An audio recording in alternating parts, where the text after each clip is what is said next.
Well, this week we're reviewing the Ned Group Investments Excess Core Diversified Fund. That's a mouthful. It's an interesting fund. It's managed by Taquanta Asset Managers, and the fund was formed in August 2009. It's got a size of 173 million rand. The benchmark is set at CPI plus 4 to 6% over rolling 5 years, and the TER is 1.07%. Sean, I'll start off with you and get your views on this, because this is a fund that you like. It is a fund that you work with. It's got this minimum investment period of 5 years. Why do you like the fund? Well, I think there's a couple of reasons. For myself, as an advisor, the passive space became too hard to ignore. And so what I do with a fund like this is what I use to build the core of a portfolio of a client that's looking for an inflation plus target. One of the things that attracts me to this fund is when we're looking at the passive or index tracking space, it's very, very difficult to get your asset allocation right. So you've got these bits and pieces and numerous providers that are tracking various indices, but they're never packaging it together. And that's what this fund does, which I like, number one. It gives you both local and global exposure, which is really important from a diversification point of view, and it's diversified for the sake of achieving an objective and not diversified for the sake of. Okay, so that's the first part. I think the other side of it is that can't be ignored is the cost. You see the total expense ratio is 1.07%. The actual management fee on this is 75 basis points. The rest is actually on trading fees as it stands now. Importantly with that includes a platform fee.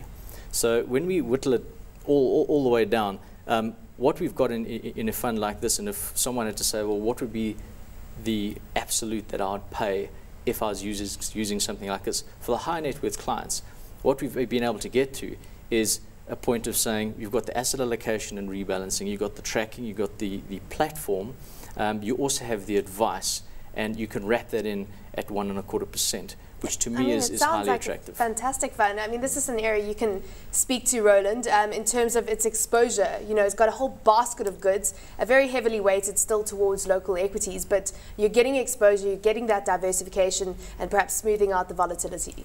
I think it's a really innovative fund, and I think Sean hit the nail on the head there by saying that often indices are fragmented in the sense that they are out there and there are more and more of these things and nobody knows what to do with them.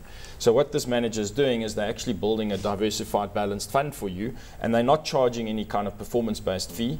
And I think performance-based fees are very controversial because it brings up the whole issue of how do we benchmark that skill? And if you realize that an equal weighting to cash bonds and equity over the last 15 years would have given you CPI plus 10, why on earth would you pay somebody to give you CPI plus 5 with a performance-based fee?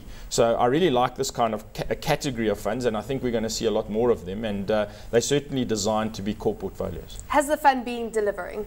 Yeah, I mean, just before we quickly get at returns, remember that Taquanta Asset Managers is the previous what we call Nedbank Treasury team. They got spun out of Nedbank Treasury and is now what we call, and numerous years ago they set up an asset management business called Taquanta Asset Managers. And I mean, their core focus is on passive tracking. That is in essence what they're known for. Just look at the table and just have a look at the returns for this specific fund, and you can have a look there over 1 year, 12.2.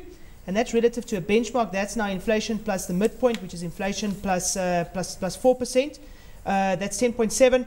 13.8 over 2 years relative to 10.1. And then since August 2009, 11.7 versus 9.7. And I mean, that's relative now to that total expense ratio of 1.07. I mean, I think that's a reasonable total expense ratio.